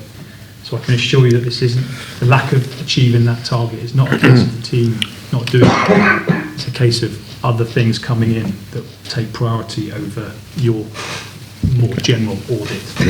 Okay. Samina? Thank you, Chair. Part of my question been asked by Councillor Nick, but 2.59 falls down. We're talking about. You said. I was thinking, can't we just put like a system in place? After third visit or something, we should find them, isn't it? If when it's going to hit their pocket, they're going to. So so that is something in terms of that reduction in unwanted fire signals. That is one of those things that we're considering. Obviously, that decision would we have charged them, and then it's But, so we would always, I suppose, work with premises first to reduce these things. And whilst finding premises is an option, obviously that is something a decision that would come back to this committee as part of that strategy to reduce. Because we using our resources and time and everything, so it's costing us money. So if we charge them, fine them, then obviously they will be more careful. Sometimes, just to add to that, Councillor, the types of property that we're talking about are often schools or hospitals. Okay. So there are often informal arrangements not to charge other local authority. Right, okay, I thought it was private businesses. So, that it does present some unique problems, just because of the types of buildings that are often involved with this. Right, again. Maybe. Were you going to just answer that? Thank you. Yeah, it's already answered. Oh, it's already answered. Anyone else? Oh, thank you for your reports then. Four recommendations from the chair. Are they? There are formal recommendations. There are. So the recommendations on page 40. If I move those up, we're happy to accept those. Yep. Yes, absolutely. So, thank you very much. And then we are moving on to areas for improvement from the inspection, page 61. Thank you, Chair. I'll take us through this one. A slightly shorter report on this one, but equally important. So members will be aware around our inspection by His Majesty's Inspectorate of Constabularies and Fire and Rescue Services, and at the meeting of the full authority in September of last year, members were presented with that report. Good in 10 areas, satisfactory in one area, and just the one area for improvement highlighted within that report, which was a reduction from 24 areas for improvement in 2019. So really proud of that.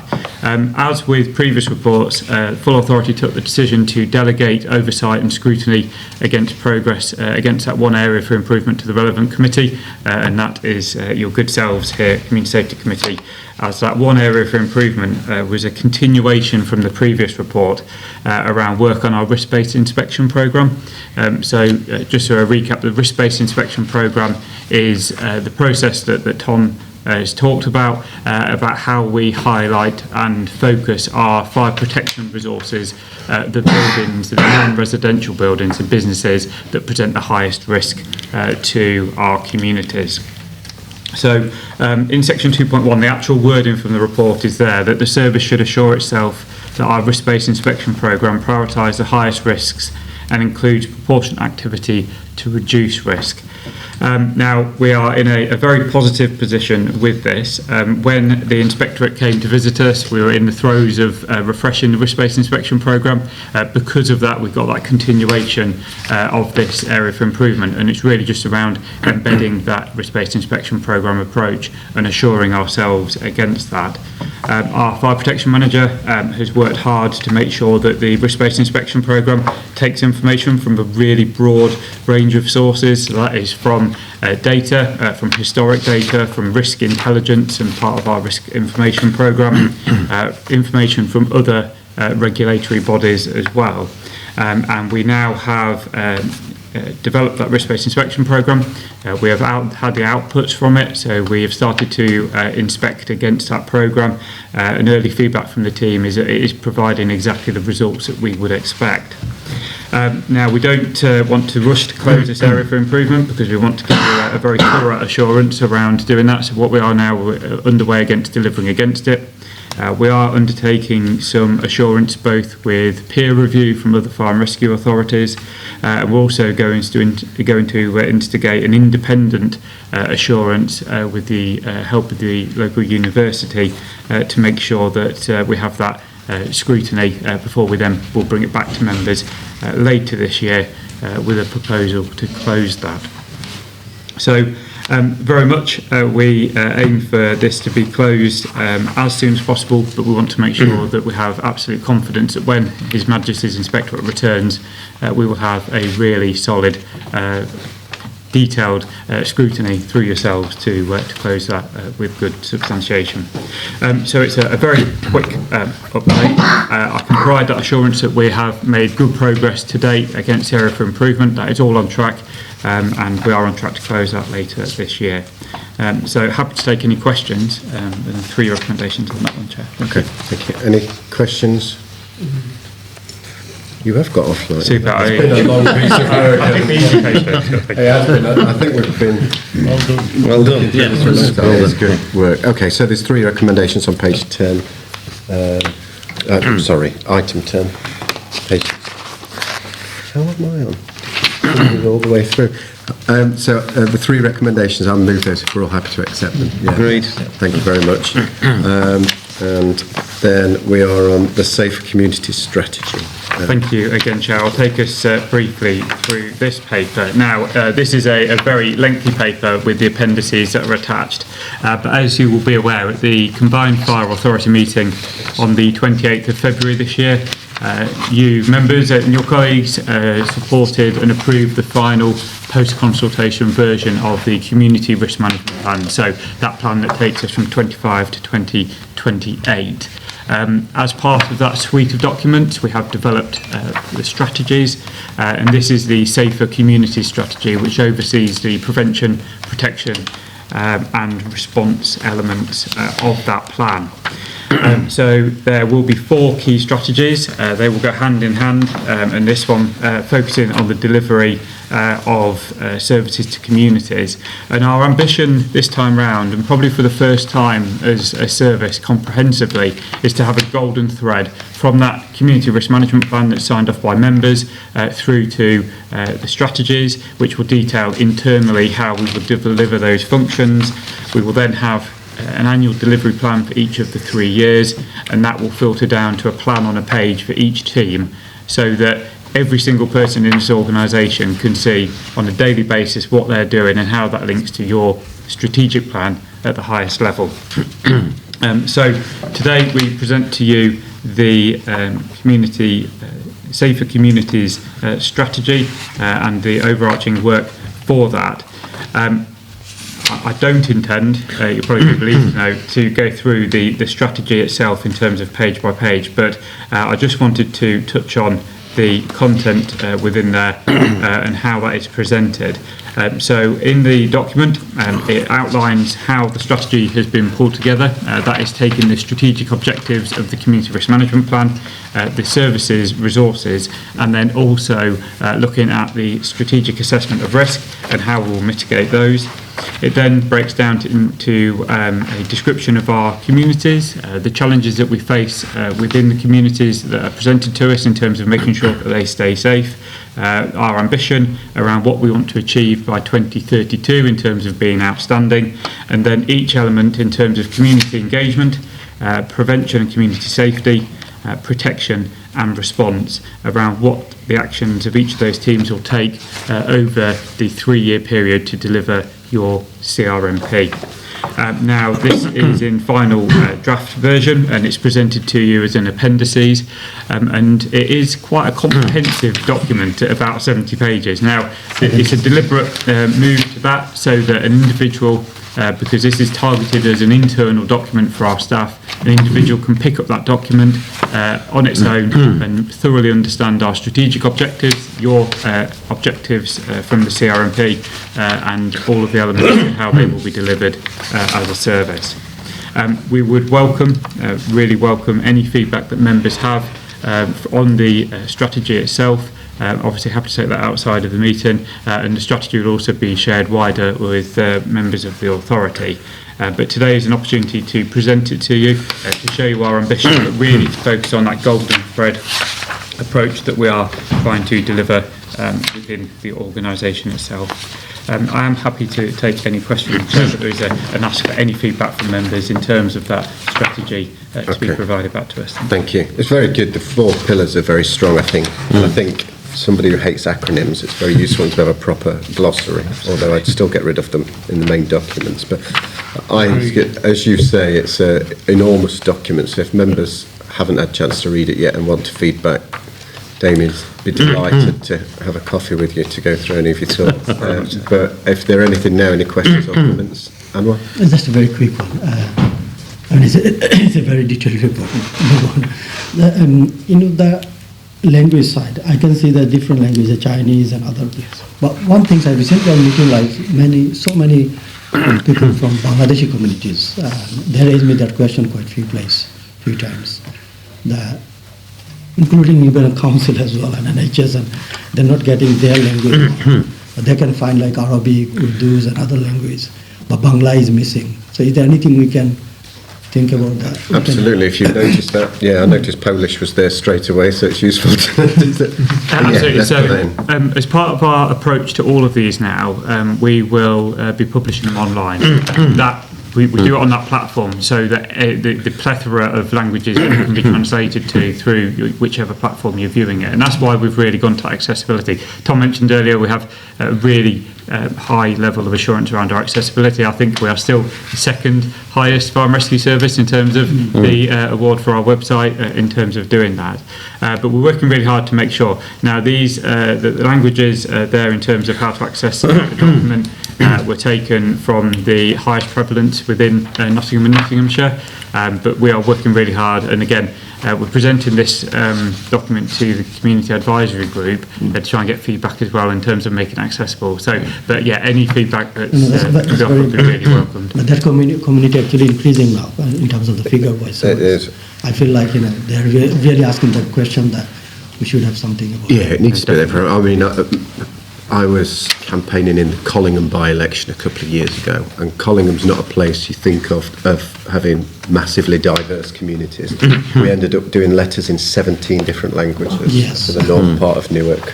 It was incredible, and I could do a few, but I mean, mostly Eastern Europe and a lot of different languages, but 17 different versions. So we need to be in that space so that everyone can access our information. Nick, sorry, I was cutting. Yeah, this is interesting. I mean, I was out campaigning the Labour Party in Rushcliffe, and I went to an estate which is the number of people from Hong Kong was extremely. I mean, 70-80% of the estate actually been bought up for one reason or another, and most people speak English, few people couldn't. Big in Bingham. But yeah, I mean, what's interesting about this is I'm looking at our communities, and I'm not trying to make a political point, but obviously it highlights Nottingham's. We're 11,317 local authorities for deprivation, for example, and then we go through the makeup, and we can see trends that would affect us in terms of the number of single households over 65 here, and the Charlie Project is actually increasing, for example. Fuel poverty is a massive issue. We've got 18% in the city. It's interesting when you see this and think, well, how is this connected to fire prevention? Because there'll be a correlation between poverty, I imagine, people living alone, and then fire incidents, and some of the stuff we can't do anything about. It's wider economic stuff in society, but it's interesting to read through this and then think of other hazards. I mentioned I've got an electric car outside, which I'm really happy with, until I read this and think it could go very badly wrong, couldn't it? In terms of there's things that I hope people will look through this, but it's a fantastic piece of work, and it's it's really useful, isn't it? Detail, and it gives you an overview. I didn't know some of this stuff, and I'm a city councillor. I'll be honest with you, I probably shouldn't say that publicly, but you look at it and think that's really quite interesting, the makeup of our city. So thank you. Thank you. We're really proud of the way it's been taken, and this has been put together looking at all the best practice that's available within the sector, the fire standard, making sure we reach that. And it's really nice to hear that feedback, because we want people to pick up that document, as with the CRMP, to see the challenges that we face as a community. We have a statutory responsibility to assess all foreseeable risk, which is a pretty big ask. But this goes some way to trying to describe that to the reader to make sure they understand what we're working on. There is one thing, perhaps I shouldn't raise it here, is we've got obviously real government reorganisation. I know it's controversial. This could be out of date shortly. And the good news is we will take a definite annual review, but we will also review it as and when is required, whenever any changes that we have. They'll be the building blocks, Nick, of the next level of excellence for whichever councils we've got next. Indeed. Samina? Thank you, Chair. Yeah, I was going to say that is this available on the website with different languages? It will be from the 1st of April. At the moment, we're still working on that, and there's a perfect opportunity to take any feedback, but we'll be publishing them. So you can change as and ever you want it. So if it's on the website, so the thing can be changes over the time, isn't it? We'll keep it under review. Yeah, absolutely. Anyone else? No. So we've got two recommendations. I assume we're all happy to accept. Great. Thank you very much. And then the final item is the evaluation of the prevention team restructure. Yeah, thank you, Chair. Members who were with us last year will remember that we brought a paper outlining the review of the prevention team as it was, in order to understand the demands going forward, what we were going to see under the new CRMP, but also around trying to achieve our ambition of being outstanding, and also to reflect the changes that we were noticing and working within communities. At that time, members asked for a robust evaluation, and hopefully this paper will present that robust evaluation to you. Tom's going to take you through it again. We won't go through the whole paper in detail, but happy to take any questions at the end, but I'll hand over to you, Tom. Thank you, Damien. So just obviously NFRS undertook a restructure of our prevention team in 2024, as members will be aware, and this restructure sought to improve outcomes for communities through an improved person-centred practice and more frequent and effective education and engagement around fire, road and water safety. The restructure brought together a team of education and engagement practitioners, both operational firefighters and Green Book personnel, to support the service in growing its partnerships and engaging diverse communities around both NFRS as an employer of choice and through the delivery of our key safety messages. The new structure was implemented on 1st of September 2024 And the principal changes in the structure have been to increase capacity for complex case management in the persons at risk team, to ensure consistency of practice and enhanced delivery in the education and engagement team, and to offer career progression opportunities in the team through diversification of roles. The fire investigation team was outside the scope of the restructure, but investigating fires remains a key element of how learning from serious incidents informs NFRS's preventative practice, and the team remains within the functional management of the department to facilitate this. So this report evaluates a new structure against evaluation metrics that were set out at the start of the process and does summarise activities of the team from 1st of September 2024 to 28th of February 2025, and I'll take each of the ones at 1.4 in turn. So at 2.3, under the heading of to reviewing prevention structures to ensure the service has the necessary skills and capacity to deliver against current and emerging prevention risks and priorities. 2.3, the identified structure is in place. Managers have been trained, and the wider team members have also completed a considerable amount of additional training to support them in the delivery of their new roles, and that's been a real focus of the restructure to ensure that. And the new community safety engagement team has allocated leads for road, fire and water safety, who are part of regional and national networks, to ensure emerging risks are considered and fed back into the team and wider service. And a key priority for us in the new community risk management plan is an increase in the number of positive action initiatives, community engagement and work activities with vulnerable members of our community. And the formation of the dedicated community engagement team allows this work to be owned within the team and ensures capacity is available to support response crews in the delivery of their elements of the work, for example, through the community befriending initiative. So moving on to 2.6 under the heading of implementing a new prevention department structure which is sustainable and has sufficient capacity and skills to support the service's ambition of being outstanding. So the restructure of the department aimed to establish a sustainable and resilient structure that could meet the needs of the service on its journey to outstanding. And whilst not objective, the new structure did realise savings of 42k after transitional costs and the creation of a new role in people and organisational development were factored in. And this is further explained in section 3 of the report. So the saving identified in 2.6, which I've just talked about, has been reinvested in further permanent establishment changes across the service under the Chief Fire Officer's delegated powers. In line with the new CRMP 25-28 and within the underlying Safer Community strategy, the new structure is accountable to deliver more focus into community engagement, exactly the things that councillors have raised during this meeting, and the wider positive action work that is now required to continue to build on us as an inclusive and diverse organisation and really highlight us as an employer of choice across all of our communities. And this is a key priority for the service in our journey to outstanding. The new management team is working alongside the people and the organisational development team to achieve a suite of key performance, or to highlight a suite of key performance indicators aligned to community engagement, reportable through the Community Risk Management Plan Assurance Board and the Community Safety Committee.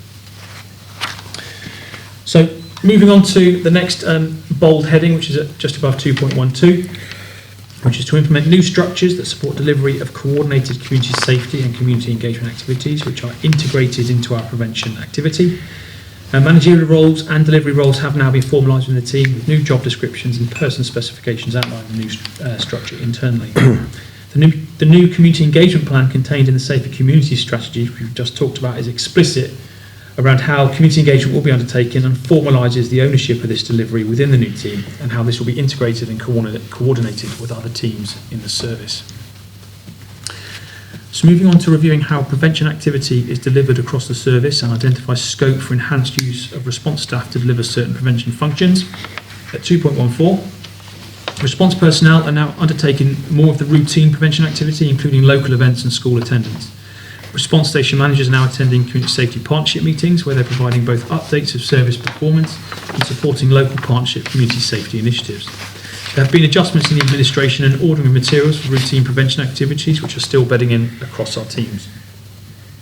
The community safety team is working on additional training, resource packs and guidance to further support response crews with their work whilst ensuring that the service maximises the use of national NFCC tools and National Fire Chiefs Council tools.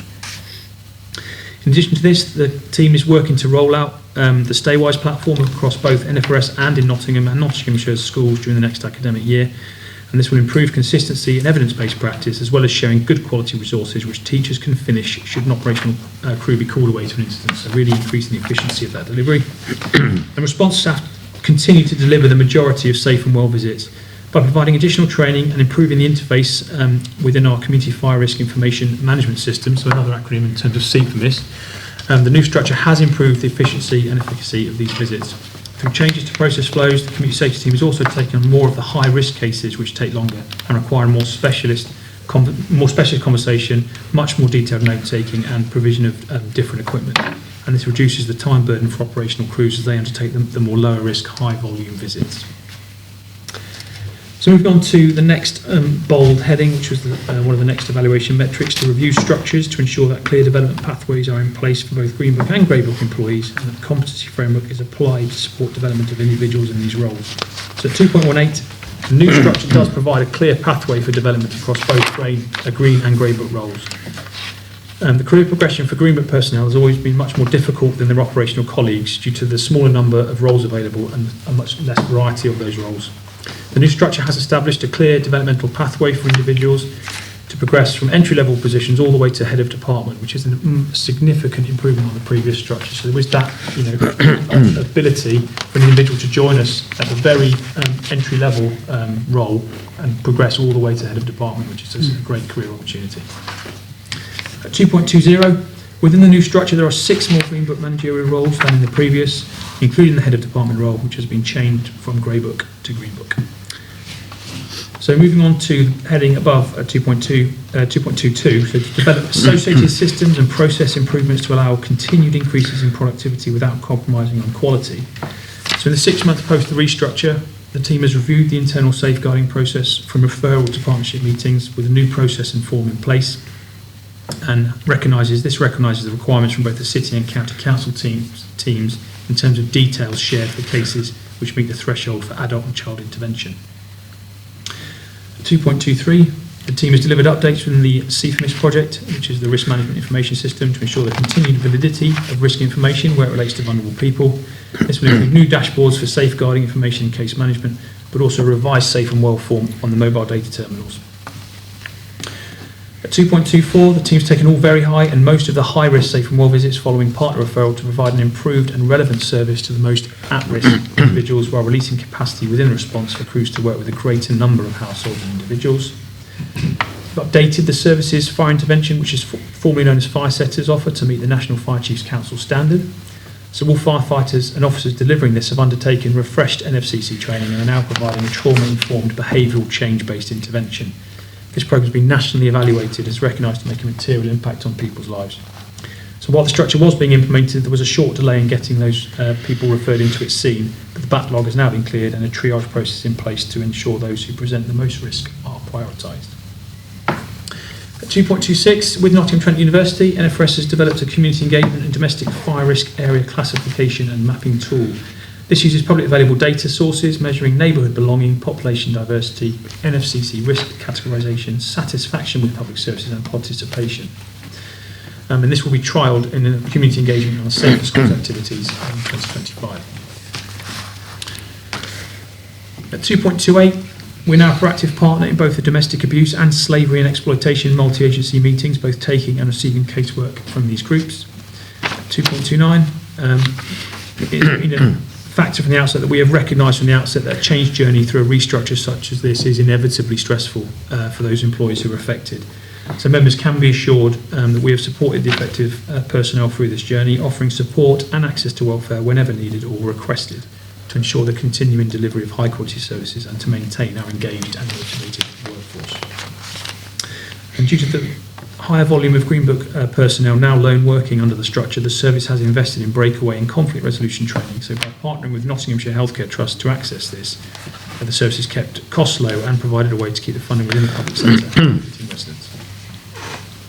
So within the Persons at Risk team, they've now introduced a 96-hour, very high-risk, meaningful intervention target. So this means that the most vulnerable people referred into the service who have high fire risks and complex needs will receive a meaningful risk reduction from NFRS within 96 hours of that referral. So this could be the installation of smoke alarms, referrals to support services, or the provision of advice to reduce risk. And typically these interventions focus on cooking, smoking, the use of electrical equipment, the ability to respond to and raise an alarm, and to evacuate and or stay in a place of safety. At 2.33, in order to prevent duplication of work and ensure our resources are targeted at those most in need, PART now conducts all high and very high risk safe from wells rather than having initial visit from crews with a follow-up from PART. And this efficiency means that the first visit is from a specially trained officer with equipment and skills to provide a comprehensive service. At 2.35, the safe and well procedure and questionnaire have been reviewed in line with recommendations following a report from Nottinghamshire University within the Understanding and Engaging with Communities project. And this report identified that NFRS could account for risk reductions from referred safe and wells, but not spontaneous or post-incident safe and well visits. This change in process required an alteration to the forms and workflows in our risk management information system and will be addressed as part of the second year annual delivery plan review of the safe and well visit, a risk assessment and reporting work under our new community risk management plan.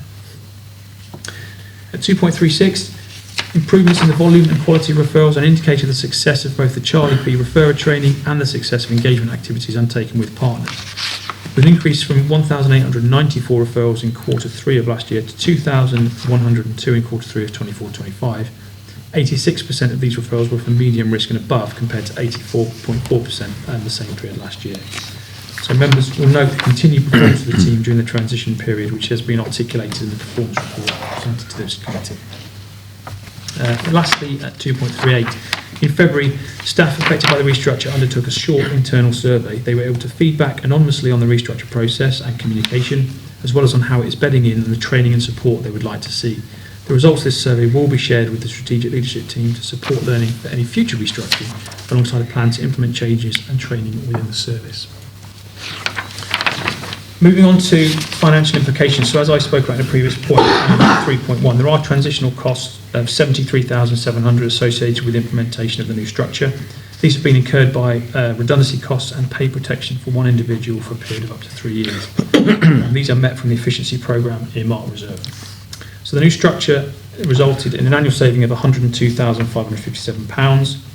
The Futures 25 programme was tasked with identifying substantive funding to support the communication and organisational development officer role. A contribution of 45k were made from the net savings for this purpose. The necessity to purchase new vehicles to facilitate new ways of working has incurred an expenditure on the capital budget of 78k with revenue impact of 15k per year. Whilst these vehicles will be primarily allocated to the community safety and engagement team, they are managed through the fleet management system, which will allow their greater use across the entire organisation. So therefore, at 3.4, a net saving of 42k per year has resulted from the restructure, and this will be used to contribute to the deficit highlighted in the medium-term financial plan. On section 4, in terms of human resources and learning and development implications, there have been human resource implications arising from the restructure, including staff and representative body engagement, contractual matters, redundancy, and the creation of several temporary Green Book posts to enable performance to be maintained whilst there are fewer firefighters in post than establishment positions available. One formal grievance was raised during the restructure relating to an inability to access voluntary redundancy. This grievance was not upheld, and it was found that service policy had been correctly applied. At 4.3, the revised competency frameworks for the team have training implications, some of which are applicable across the whole service, such as safeguarding and safe and well visit training, and others that are more specific to the team. In the areas which are specific to the new team, additional training around Care Act thresholds, making every contact count for public health interventions, recognising domestic abuse and exploitation, as well as breakaway and conflict resolution training is being addressed. In terms of qualities and ethical implications in section 5, the restructure has considered the qualities and implications throughout the process, most significantly for individuals on maternity leave who were protected in role whilst on leave from the service. One of the key aims of the restructure was to establish career progression route for Green Book employees. These individuals now have that pathway to join the department at entry level and, subject to vacancies and processes, progress through to the strategic leadership team via internal promotion opportunities, so a real clear pathway. Ethically, the move to a more person-centred and risk-based structure addresses the needs of the most vulnerable in NFRS's communities, ensuring the service is acting in line with the core code of ethics for fire and rescue services. At 5.4, after the structure has been in place for 12 months, an equality impact assessment will be completed to ensure that implications associated with the restructure have been considered and an action plan created for any areas identified. And that brings my report to a close. Thank you, Tom. Any questions or comments? Okay. It's very thorough, isn't it? I know we've asked Yeah. for it. It's Yeah. reassurance of it. There's not much there really, and I'm glad we're doing the partnership with domestic abuse because we've seen an increase in that, unfortunately, and modern slavery. So I think that's something perhaps we can highlight on our socials, etc. So I think perhaps they're more likely to talk to our people and the police on some occasions, and we're more likely to see it. Apart from that, no, it's a very thorough piece of work. Thank you. Thank you. Any others? Are we all Well, happy? just a comment about police and fire, and as an ex-police officer, I think the communities now have very little respect for the police, unfortunately. Yeah. But the fire, and I saw it firsthand, the respect is still there for the fire service, definitely. Thank you. Absolutely. So are we happy to accept the recommendations on item 10? Yes. Yeah, agreed. Thank you very much. Which draws the meeting to a close. Can I just say, you might not have recognised it, city colleagues, but this is the last meeting for us. We all face elections, so we may or may not be rejoining you. It's the end of my 4 years as Community Safety Chair, so I wanted to thank all committee members, and particularly officers as well, like Kathy, who's stewarded me through many mistakes, for your support. I think we've been actually a very detailed and collaborative committee. We've worked really well together, and we've critically helped improve performance through questioning and forensic work on some of this. Perhaps not always been as welcomed by officers, but I think they've stepped up to the challenge of constructive criticism, and I think that's helped improve performance across the authority, and critically for me, that we've seen Ashfield Station reopened, which I'm confident has saved lives and helped with other things like the overarching response times and things. So if I'm not back in May, it's been a pleasure working with you all, and thank you. Thank you. Good luck.